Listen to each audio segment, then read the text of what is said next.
Dragon Ball FighterZ is a game that has taken us from the pinnacle of excitement 2018 to the depths of controversy. That's it, yeah. Good jump. Fucking point of Dragon. Live code is big. Alright. With the most recent version of the game and rollback update for DBFC having a less than positive reception, I thought now would be a great opportunity to go back and look at the that's what people want. This Marvel 2 is not going to be a thing. And how the game has got to where it is today, for better or Game worse. For Marvel fans. Stick around as we unravel the mystery. Most Marvel fans and are the impact anime this has fans, had so on it's the perfect. game's dedicated scene, past and present. Get ready because we have quite a lot to cover here, so let's get into it. Dragon Ball FighterZ released in January of 2018 to critical acclaim. I thought this game came out in 2017. Flashy, fast-paced yet deep gameplay and faithful adaptation of the beloved franchise. Published by Bandai Namco and developed by Arc System Works, who are most known for their anime titles with amazing visuals, as well as plenty of beloved titles in the fighting game community, including Blaze Blue, Guilty Gear, and Persona 4 Arena. Needless to say, the game looks and plays beautifully, and you can tell what they're working on next, man. that this is a true passion project from Arc. We still don't know. The movesets, animations, little references, and respect they give to the source material is second to none, and there is always something cool to notice for fans of the series and newcomers alike. It's a Bleach game. All of these factors combined makes DBFC for many, myself included, the best Dragon Ball game of all time. After all, this is a series about warriors overcoming their limits and defeating all challenges by becoming the strongest fighter. The game's launch saw great success from critics, receiving rave reviews and high scores across the board. Hardcore fighting game players also welcomed the game with open arms, with the game clearly receiving inspiration from Marvel vs. Capcom 3, another beloved fighting game. Put it this way, it's hard to find folks in the FGC who are not Dragon Ball fans as it is. Yeah, pretty much. It's a match made in heaven. It's literally perfect. It even united players from all kinds of fighting game titles and created moments and matchups we would never see anywhere Hopefully we get this type of excitement such with as the incredible game. undefeated streak of Goichi. This guy is currently undefeated in tournament. And his legendary feud with Sonic Fox. DBFC till 4? Is your final round so he missed his midterms? What the hell? Grand finals. Game had that type of pool? It's settled now. Oh, Goichi is without question the best. Game had that type of hold on Nowhere people. else could you see a Mortal Kombat icon face off with an anime legend on an even playing field, and the fighting game community lapped it up. Breaker 2018 Dragon Ball FighterZ champion. My dude got so hyped he forgot to put the head back on. Make some noise, ladies and gentlemen. Sonic Fox. The Goichi Sonic Fox shit is so hype. At the helm, FighterZ producer Goichi versus Sonic Fox, extremely visible on the brand and acted as the face for the game. She was seen by fans as almost a link between the community and Bandai, and would show up on special occasions to help promote the game. She need to show up again. All eyes were Give on us two. DBFC, as in June of that year, the Summit, who are usually known for their big Smash Brothers tournaments, ran the Summit of Power, giving us an exciting preview of some of the players to look out for in the World Tour, which kicked off as CEO later that month. Players could qualify for the finals of the official circuit by winning tournaments held offline all over the world, with prize money up for grabs and even Dragon Balls in a nice extra touch from Bandai. Things seem to be amazing for the scene, with DBFC proving to be an incredible game for both players and spectators alike. AB updates never dropping, sorry buddy. However, while things were great for those playing offline, beneath the game's surface lay a glaring flaw: the online experience. For many players, venturing into the online realm felt like navigating through a minefield of lag spikes and inconsistent connections. The culprit? Delay-based netcode. But what is this and what does it mean? Delay-based netcode introduces input delay to synchronize actions between players, and is fairly common for most fighting games since the dawn of online multiplayer, since it's fairly cost-effective and easy to implement. The input delay between players can lead to a sluggish and unresponsive gameplay experience, especially in fast-paced titles like fighting games. Additionally, delay-based netcode may struggle to provide consistent performance across different network conditions, resulting in uneven gameplay experiences for players with varying levels of latency. So with all of that in mind, the DBFC World Tour introduced online tournaments as part of the season with Dragon Radar events. No, it is a box Dragon Radar events were held offline at select majors and online on a regional basis worldwide, with first place receiving free air travel and hotel for any of the 7 upcoming Saga World Tour tournaments to attend, or even the last chance qualifier tournament at the finals of that season. And he will earn himself a trip to a Saga event. I actually think that's a pretty fair way to run an online portion of a world tour, with Bandai giving a player who may excel in an online environment a way to prove their worth offline. Especially for it's cool that if you won 7 tournaments, I also feel like this or doesn't the 7 majors, you get to skip to grand finals, since you cannot qualify directly to the finals by winning an online radar event this way. It seems Bandai took the game's online limitations, the little Dragon Ball major thing they had going, and kept the world tour exactly as it should be. You know, a tour with stops all over. Yeah, see those Dragon Balls? Tournaments were exciting, and the scene was living and breathing this game. If you won 7, to absorb as much information as possible, which is like Bandai extremely hard. The regular updates for the game because you have to win every major, and adding 8 new DLC characters throughout the year with the FighterZ. You get to skip all the way to second place grand finals. Characters though, most of them were pretty terrible at the time of release. Evo 2018 was monumental, but no one did it, obviously, with that's way too hard, and you'd have to go to every tournament. Descending upon Vegas to play DBFC, making it the most popular game in signups for that year. Not only would we get another chapter in the Sonic Fox vs Goichi saga in grand finals, with Sonic taking the win, the iconic Cell Yell was born. Bro, just look at this, man. This is what it's all about. My friend was there. He said he almost went deaf from that shit. It was so loud. Kazunoko, a player known for his exceptional skill. Obviously, it's lower for us through the mic. Games. But like, winning if you were sitting there in person, it was loud as hell. Was a remarkable feat. His success may have surprised fans who were accustomed to seeing more diversity in tournament winners, and undoubtedly led to discussions about game balance. Yeah, Kazunoko usually picks whatever the cheapest strategy is in any game he plays.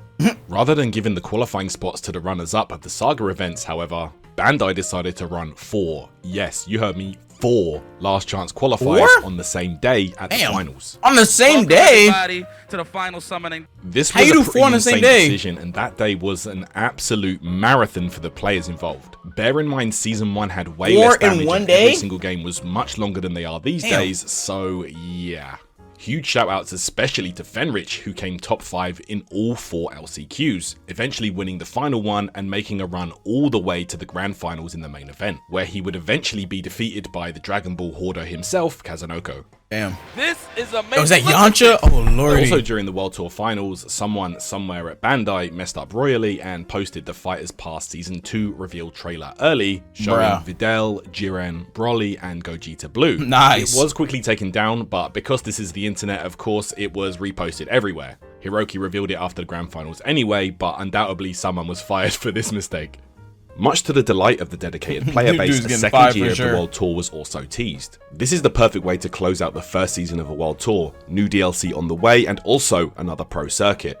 This is a great move from Bandai, and they really knew what they were doing back then.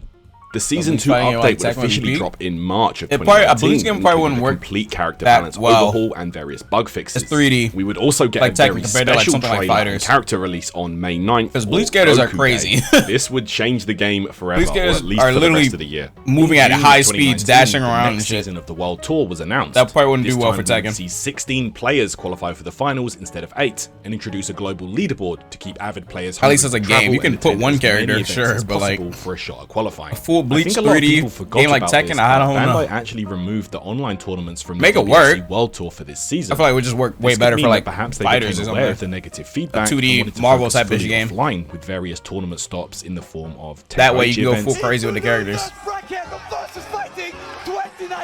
Add the Bankais and stuff. Saga events happening all over the world. They did it!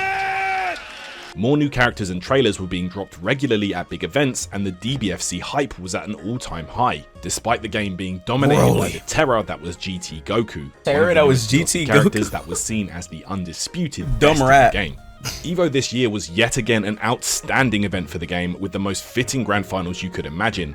The rematch between Sonic Fox and Goichi. They met in the finals, with Goichi overcoming his rival amidst an electric atmosphere. Keep it simple, there it is, Goichi, your Dragon Ball FighterZ 2019. Nah, think about it, I have not done a video on base Goku, huh? There were several problems with this season, the regular Super Saiyan Goku, especially as time went on. The snapback and universal fuzzy meta were heavily abused by maybe around 10 to 15 characters, and any tool characters were pretty much written off completely due to getting opened up non-stop. So scary because pretty much any block with assist leads to a fuzzy, like anywhere on the screen. Which, looking back now, was terrible. Hey, we about to go for round 2. Wait for that 100x100 game. And misses it, you are out of your mind. This was awful. The other issue came with balance. From March until the end of the season, we didn't see any game balance changes, so of course, GTA Mania was running wild. The second year of the game culminated with the World Tour Finals in Paris, France in early 2020, and couldn't have gone any better. Insane attendance numbers, outstanding matches, including perhaps the greatest grand finals in DBFC history between teammates and rivals Goichi and Fenrich. Goichi came out the gate with a perfect, Fenrich answering back with a perfect of his own.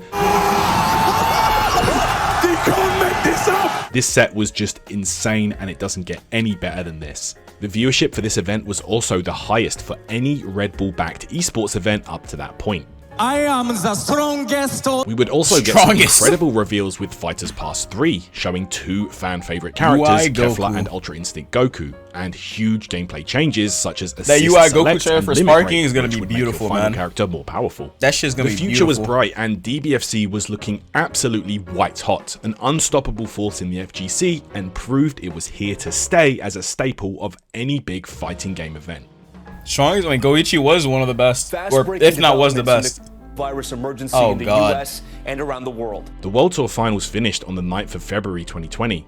1 month later, the world would be turned on its head as the virus outbreak would be declared a pandemic and a global emergency. Oh god, like almost everything else at the time, everything closed. All major fighting game tournaments and events. There was no EVO for 2020. Now I think about it, to get cancelled. Same thing with 2021. There was no EVO.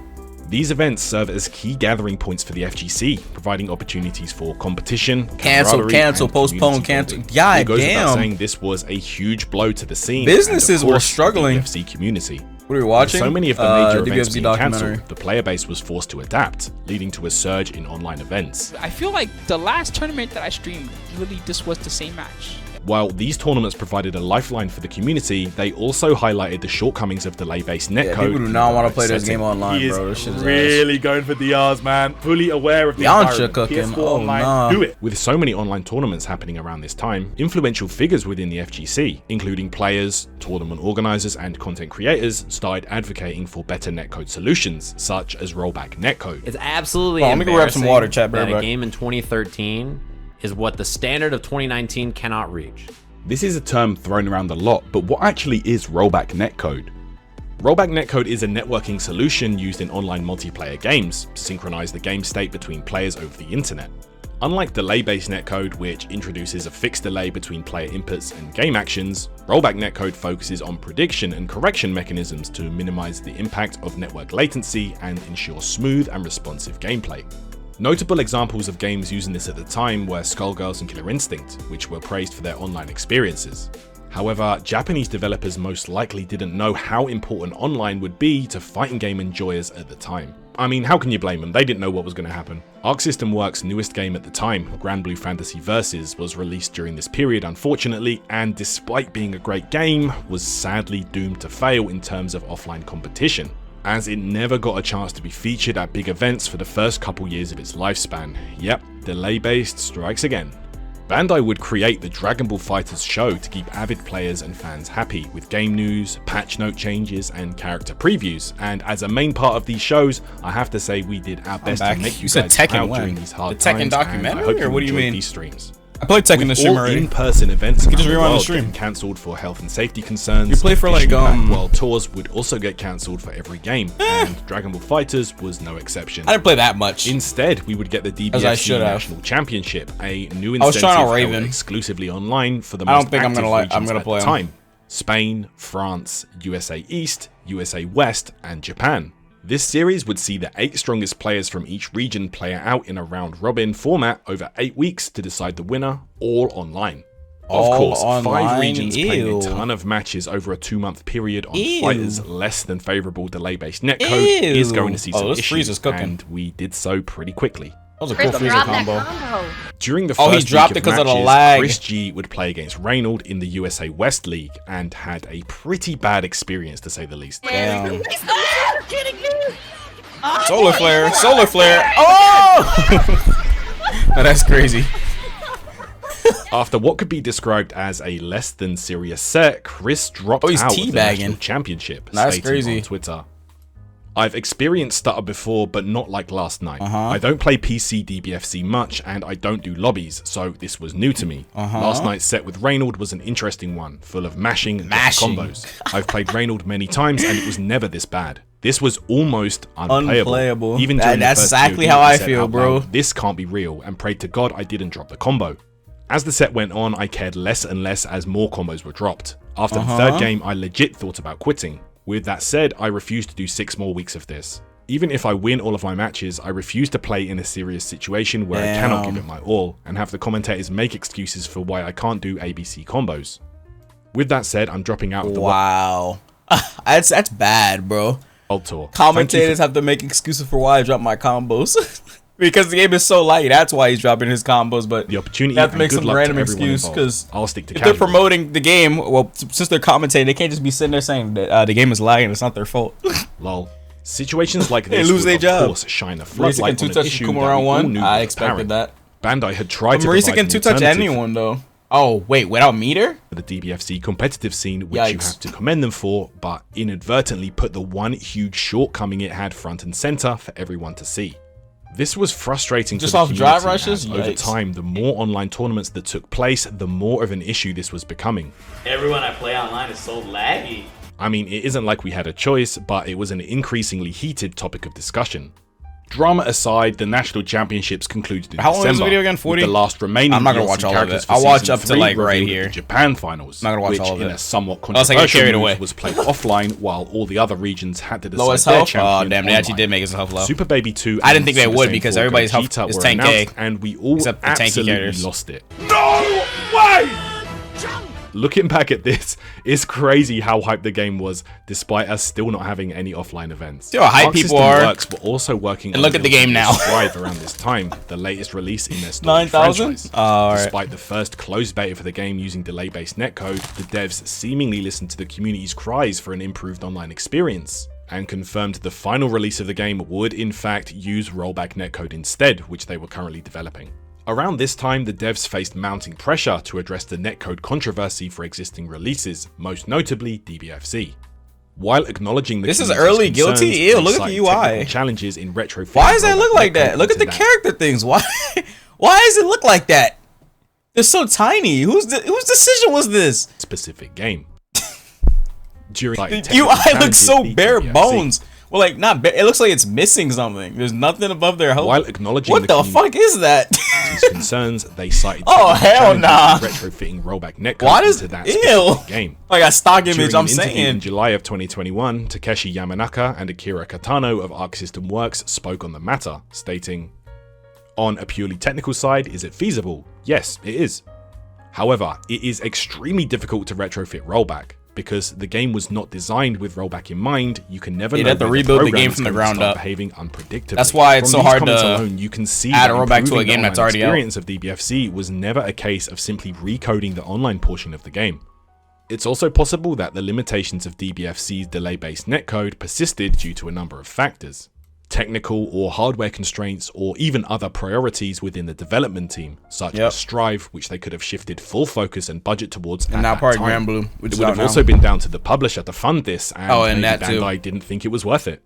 Despite Fuck the challenges Bandai. the scene faced around this time, the FGC persevered, showing resilience in the face of adversity. I'm never getting Community-led sponsored by those initiatives dudes. and online Oh, gatherings kept the spirit of competition alive, It was a joke. showcasing both strength and unity. It was a joke, Joe. Decision. Taking place in early 2021 was Dragon Ball Games Battle Hour, which acted almost as an online convention for all things related to Dragon Ball games, and also featured some exhibition matches. Dragon and Ball and showcases online don't for go well fighters, together, bro. The Dragon Ball card game, Legends, and more.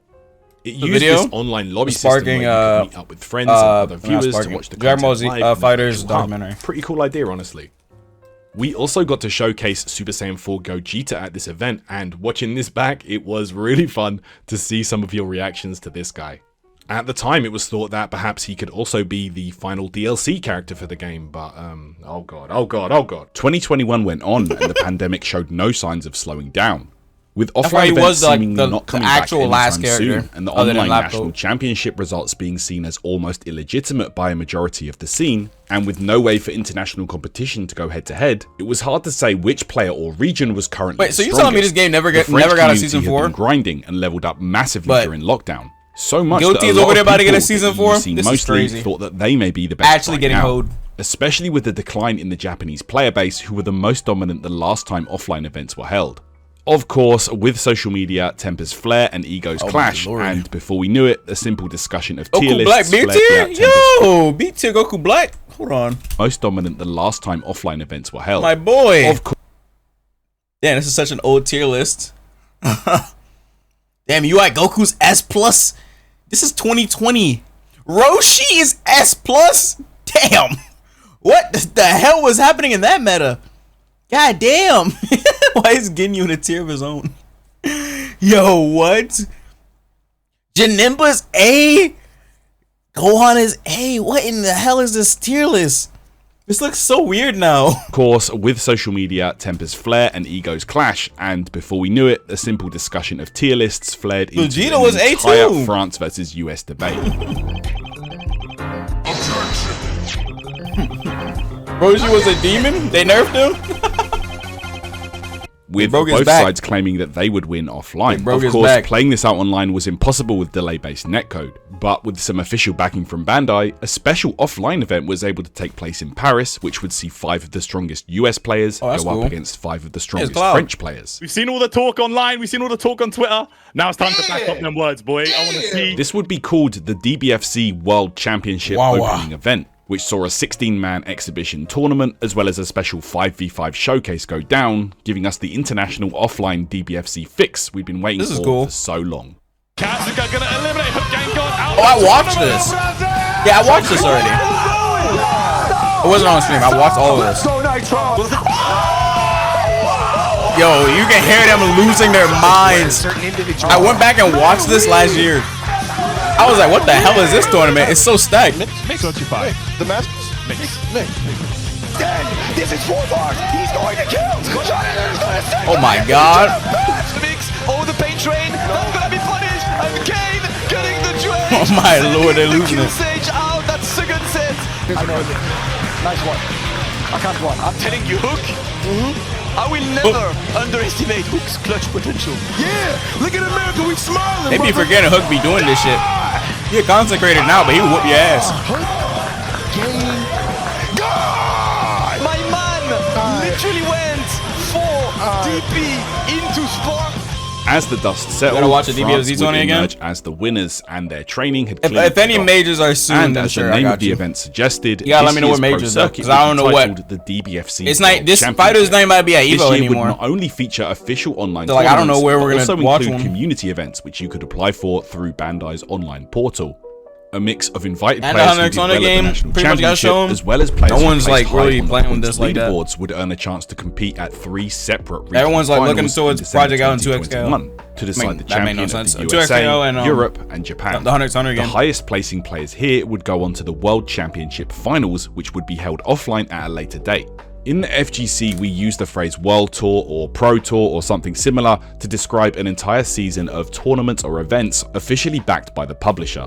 Note how Bandai You would did never not get one for use that Smash. phrase at all when describing these online-only events, such as the National played basketball Championship before? or the World Championship. But yeah, the tag an game? all-online season, even if it Cross results tag? in an Other offline than that, no. finals, as far as I'm concerned, cannot be a tour. So, you know, kudos to Bandai Well, I don't for think I not have. false Maybe I have, but I advertising don't that. know. Competition was fierce, and around this time in-game, it also felt like a big turning point for the meta of DBFC, as a game previously about lockdown block strings with assists and high-low mix, was shifting more towards fast-paced neutral and heavy use of defensive assists instead. With no new announcements for DLC on the horizon or an official Season 4 to drive increased interest, it was down to the community to band was together and 2021, hold it down damn. once again for DBFC. This is actually where we would see several players emerge from online and settle into an offline environment extremely well. Zane is one such player to do so, who qualified for the North American Regional Finals through the online leaderboard Zane. and absolutely showed You can get him out through the when it came online to leaderboard? That's offline cool. in what was his first in-person tournament ever. For his very first offline tournament tournament, far from home, in the US regional finals. We'll be in the top 8 tomorrow, Posey. He not only made it out of a very tough group, which featured players like Sonic Fox and Nitro, he placed 4th overall, directly qualifying himself for the World Finals. This is pretty much unheard of, and to this day, Zane is still killing it in DBFC and is a great person overall, so keep up the good work, my friend. These offline events were cool, however, they were not for everybody, and only a few could attend. So what about the majority of other players who won't even attend this? It's so laggy. Well, they would have to stay in the trenches, at least for now. In June of 2021, we heard most practice you get is online. It's currently difficult for us to improve. And you know it's bad when Parsec is better than the actual game. Provide a place where everyone can have fun and fight as much as possible. So we hope everyone will join us, referring, of course, to the World Championship. I think there's like an in-game tournament. I mean, there's online tournaments at the time. Unless they're talking about just points. I don't think it'd be points online from winning ranked matches. As the regional finals, I think they're talking about like online tournament points. We were all reminded how good offline DBFC like Bondi hosts tournaments online, and you get points for winning those. To get back to this as soon as possible. The wait wouldn't be much longer, but perhaps DBFC would never be the same again. December 19th at Jump Festa, we actually got a new character reveal for DBFC to everyone's surprise. The human version of DBFC's original character, Android 21, Labcoat, was shown to a mixed response. On one hand, new content. That's cool and promising for the future of the game. On the other, this is a character model that already exists in the story mode, and they obviously just rigged and animated her since it was easier and cheaper than creating new assets for fan favorite characters that have been requested since launch. That's another thing about Dragon Ball. There's like a million characters, so not everybody's going to get what they want. But I'm going to be real, I don't know if anybody was actually hyped for her or just happy to see new content. There was another online Dragon Ball Games Battle Hour event in early 2022, which featured a team tournament for fighters where limited characters were available for use per team. However, everyone was able to use the to-be-released Labcoat 21 as a preview, and this is where we all realized they may have made a mistake with this character. Stop. And you can combo off that. Oh my god. These matches took so long, bro. Because everybody was running a Labcoat and just debuffing each other. Towards the end of the show, Hiroki once again made an appearance to talk about the future of the game. Needless to say, what was said, or rather, what wasn't said, ended up leaving fans feeling extremely disappointed. No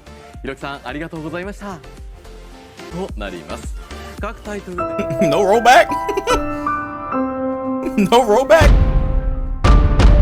The World Championship Finals were offline in Paris at a closed location in July. Insane. And this was an incredible weekend of action. This tournament. Francis Wawa defeating everyone in one of the most dominant displays of DBFC we'd ever seen. 3-0, 3-0 in top 8. He didn't drop a game. Wawa was cooking this tournament. As we moved through 2022, things were finally starting to get back to normal. Offline events were opening back up, with Evo announcing they would be returning to Mandalay Bay in August of that year. With DBFC again being a game selected for Evo's lineup, it would be the kickoff for yet another world tour, which was extremely exciting. Dragon Ball Offline, this is where it belongs. What wasn't exciting is that Android 21 Labcoat almost killed the game, and was actually DBFC's first. I don't remember how Raditz fights. Her being so broken. Trust me, man, she wasn't just bad for the players; the TOs were suffering too. This was a dark time. They made tournaments for it really long. No. One emergency patch later, and we were all enjoying DBFC again, despite a few balance issues. Evo had an incredibly the blues are slowly creeping up. Yell run back, which was almost ruined. Thanks, Pred.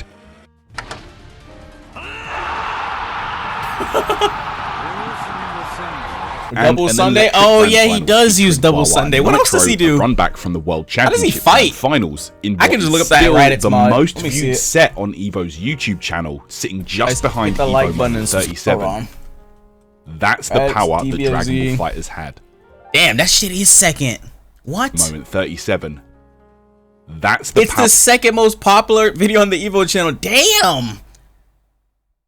It's close to Daigo versus Justo. Damn, this game had pool. What the Dragon Ball FighterZ had. After the medal ceremony, to everybody's surprise, Hiroki took to the stage. Then, it finally happened. My God. Decided to implement rollback netcode to Dragon Ball. Finally happened. Thank you. They had actually done it. 4.5 years after release, the announcement of rollback netcode for DBFC was met with significant 2022. And it just came out a couple months ago. Holy shit. Significant enthusiasm and relief within the community. It was seen as a positive step forward for the game and was welcomed by both casual and competitive players. If they'd have known this would have took this long, bro, nobody would be this hyped. Alike. This was it, despite the news that development on additional DLC content what the hell are you talking about? And according to them, these are Reddit's moves. Is now fine-tuned to these perfection. Are not Reddit's moves. Yeah, right. But the game can live on forever and be played by people all over the world, with community tournaments receiving a much-needed lifeline at the time. Players still you say you don't like Disco Fighters? The World Tour running alongside the try Central Fiction. Oh, one day no, online experience. I'm not playing no Disco Fighters. Had with this season, however, and rightfully so, was the weight that online tournaments had on the leaderboards. Players could earn up to a massive 880 points from online Tenkaichi events. I like DNF doing I ain't play at the highest tier of 128 and up entrants. Compare this with the 300 points you could get from winning an offline Power event, or even 550 points for winning the only Power Plus event, EVO, and it still isn't as much. This, in a way, does take away from the players who are putting in work to travel and earn points, and towards the end of the season, it became a real struggle for points between the players who were close to making it into the finals.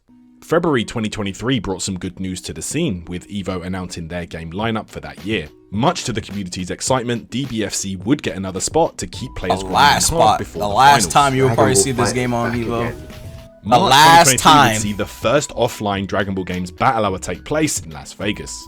Bandai put on a great show for attendees, including plenty of giveaways, a viewing party of the latest movie, Dragon Ball Super Superhero, I hate that name, and a live musical performance from the legend himself, Hironobu Kageyama. This man is just amazing, honestly. The matches were electric, and it being the first World Tour Finals with a I feel like they didn't expect Budokai to... Well, I mean, I feel like they didn't expect Sparking to do so well. I mean, not Sparking, FighterZ to do so well.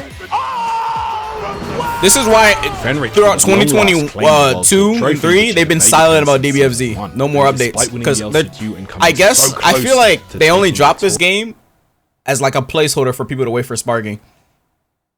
But I guess they didn't expect FighterZ to do so well, because they said they started working on Sparking back in like 2018. So they've been working on Sparking for a long ass time. So they just dropped this game just to fill the void. But second place, but still, that was a lifetime. It did so well that people were asking for more. Hiroki again took and I guess they just didn't expect it. Surely we would get some info on the rollback update we were hungry for, right? Well, she gave us just that and revealed a beta test that would be taking place in spring. The beta test was really good. Another world tour for the game. They also showed a preview of the next entry to the Budokai Tenkaichi series, which would later on be officially titled Sparking Zero. Communication on the rollback beta had taken way longer than we would have hoped, but at least we had news and would only have to wait a few months for spring, which is a pretty ambiguous term to say the least, to come around.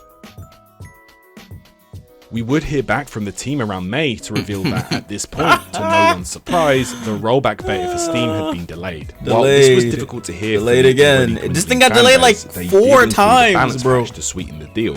The big problem here is that Combo Breaker, which is one of the biggest events in the FGC calendar, was happening on the 26th of May, just 4 days later. Of course, DBFC was set to have a big tournament there, and this almost divided the community attending, whether the tournament should be played on the old patch, as that's what people have practiced for, or whether it should be played on the new patch to perhaps get eyes on the game and show to the world what was possible in the new version. This tournament was not part of the World Tour, so it was down to the TOs and those attending. Ultimately, it was decided that the tournament would be played on the old patch in the interest of fairness, but this whole timing situation just shows an increasingly large gap in communication between the game devs and the dedicated tournament scene, they definitely would have to play it on old patch. That's crazy. Their game and product towards. That's like a new Tekken patch dropping a day before the tournament. For the 2023 and now everybody has to play on the new patch. That'd be stupid. It would be an all offline affair, with Bandai perhaps not daring to force players to play online, especially as we were coming up to the 1-year anniversary of the rollback announcement at EVO 2022. 1 year anniversary. One day before EVO, perhaps to keep everybody's expectations for announcements at the event in check, nah, this Bandai was would bad. release another statement that we would receive another balance patch towards the end of the month, based but it's on delayed feedback, which is particularly funny since they don't provide feedback forms, so where are they getting this information from? Oh, and we would have to wait a little more for the rollback beta. What a surprise. While waiting even longer for the rollback beta was tough to hear, the patch was enough to keep the community happy for now, and EVO would see 838 entrants travel to Vegas to compete, which is a decent turnout for a now 5-year-old game, with Hikari was cooking. I remember when we watched this live. That dude was cooking. After the top 6 that year, as expected from the statement put out before EVO, there would be no announcement from Hiroki. Later that month, we received the aforementioned balance patch to a mixed response. This was fine, the one with but the level people 3 were shit. becoming growingly more concerned about the status of the 1 into DBFC 3 and all rollback that. update. No further information on the beta, and people were beginning to think, did we imagine that? Like, did that actually happen? It was over a year ago and no news, apart from announcements of announcements and being told to stay patient. I don't mind this, and I'd rather a game developer takes their time with something to make sure it's perfect. Bro, they announced it way too early. It was becoming more and more evident too early. that maybe something was going on with the development team. There are several theories here, but it's most likely that the original development team had either outsourced the support on the game to a much smaller group. Probably Bond didn't want to fund it entirely, which would explain the long breaks in between updates. People as they would said be less experienced with game code. It could also there's be like some drama between ArcSys and Bandai. Projects, disagreements between the publisher and developer, to the difficulties that come with working on a heavily protected IP with so many different owners. Bandai wasn't paying ArcSys enough or some dumb the game shit. was no longer receiving DLC support, and despite the game reaching 10 million sales at this point, Bandai had most likely shifted all of their budget towards Sparking Zero. That's the first version of the game, and it sold 10 million copies, bro. That shit was too good to not get another one, bro. A new lease on characters who were you know how much 10 million copies is for a fighting game? That's a improving lot. lower tier characters instead of destroying Their top first tiers game and they sold motivated 10 million and in turn copies, would bro. provide There's no for way you don't amazing team spin variety, back. casual and competitive play. The tour resumed, all offline of course, but players were getting worried with every day that went past with no word from the developers. Waiting for rollback news definitely felt like a Planet Namek 5 minutes. One of the biggest stops on the tour was the Paris Planet Namek 5 minutes, that's crazy. A heavily stacked tournament for DBFC go down, and once the top 8 was done, a special video from Hiroki was shown.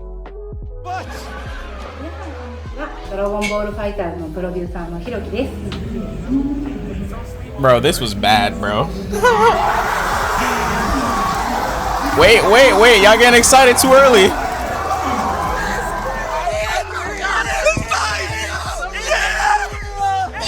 They get excited too early. Finally, we had a date to look forward to, and it started in only a few days' time.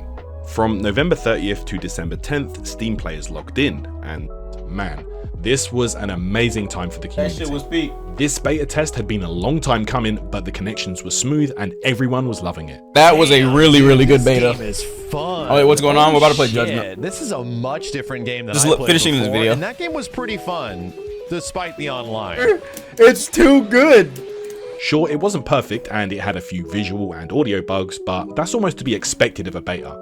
Yeah, there's like visual glitches. Look, my shark goes right on cue. Hopefully not a sign of things to come. The main thing here though is that playing online actually felt good. You could actually do overseas matches and it felt playable, which is honestly a pretty rare thing in fighting games. Multiple tournaments per day were held, with everybody banding together to try and make the most of the short time we had of our rollback fix. Bandai even put out feedback forms during the beta, so it seemed that communication had improved and things were definitely looking up. The community even tried to push for Bandai to just leave the beta leave that beta up. They should have. Release, and honestly, this wouldn't have been a bad should idea. have. Some of the bugs were weird, sure, Leave but that the beta net play open was and just actually update it functional. when it's done. December 10th came around, and as originally planned, really back good. to delay-based, or not for half the player base who just stopped playing entirely at this point, with a huge drop-off in numbers. Back to the delay base, yeah, out of here. Grand Blue Fantasy Versus actually got a huge update around this time with Rising.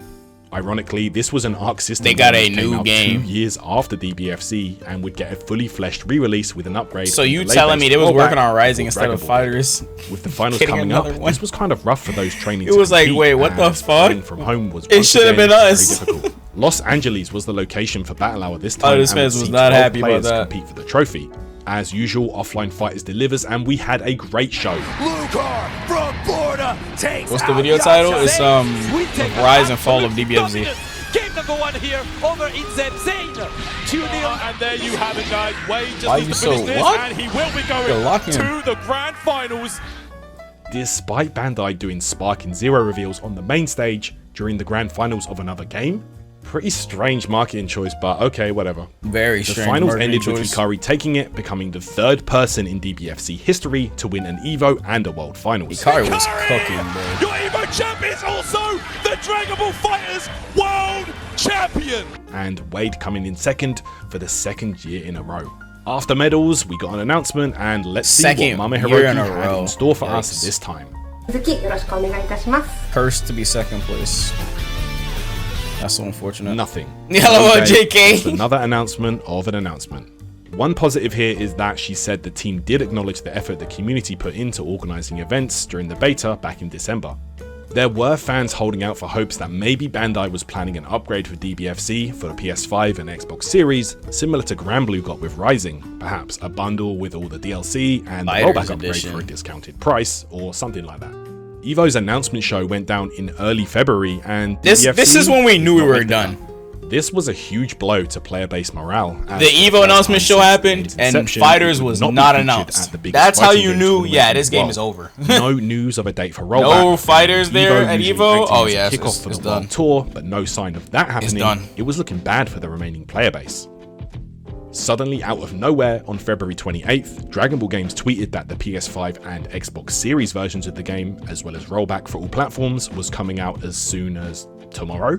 Maybe that they was didn't so know at random, the time, but this still feels like something they could have announced a battle hour. It was only a month prior. I don't know, man. That was at the randomest time. I mean, from a marketing standpoint, it doesn't appear like they were trying to make any extra money on this. It's a free upgrade with no actual extra content. Guess if you think about it from their perspective, they didn't even really have to make a rollback update, right? They already sold 10 million copies after all, so time to focus on the next Dragon Ball game. I guess you got to give them credit for that. They made this because just make both, bro. Surely they're making FighterZ 2. I refuse to believe they're not. The game was just too successful to not do another one. I don't know. It could be a number of things. Disgustingly successful for a first version of the game. Players downloaded the game and were met with one of the worst next-gen upgrades of all time. Worst crashes, DLC not transferring, controllers not working, visual bugs, and whatever this is. What is that? I've never seen a game-breaking bug that doesn't actually break the game like this before. And since it only happens when viewing as a spectator in lobbies, can't do tournaments. Online tournaments you can't do tournaments at all right now. To celebrate the it was impossible to do tournaments on this patch for so long. Ironically, online tournaments was the community. It finally got fixed a few weeks ago, but like, goddamn. Hiroki commended the scene for in her video at Battle Hour. Even the character models fighters, console versions were changed, seemingly for the worse. Evidence of the update being extremely rushed and lazy came to light as user and artist R-Creeps posted a video explaining what happened and why just a few days later. There was nitpicking. This is how the PlayStation 4 Look at this nitpicking. Looks. Pretty standard, nothing out of the ordinary, I mean, right? They're not wrong. And this is how the PlayStation 5 version looks. As you can see, the textures as well as the shading are now broken. You'll also notice, that they've subdivided the models. That is pretty evident given the fact that they have rounded out the eyes as well as just the general model itself. You can see that the hair has more polygons because it's smoother. Okay, and bro. The edges of the model are also smoother when compared I mean, he's not wrong, but goddamn, it's that deep. The UVs are also messed up. The shading is messed up.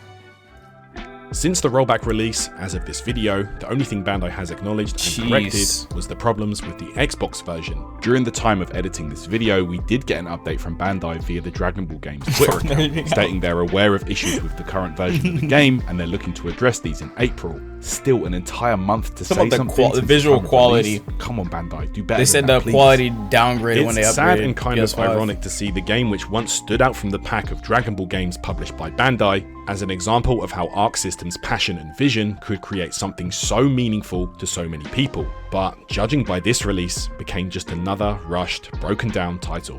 When a game release is this catastrophic, radio silence from the developer is never, ever a good thing.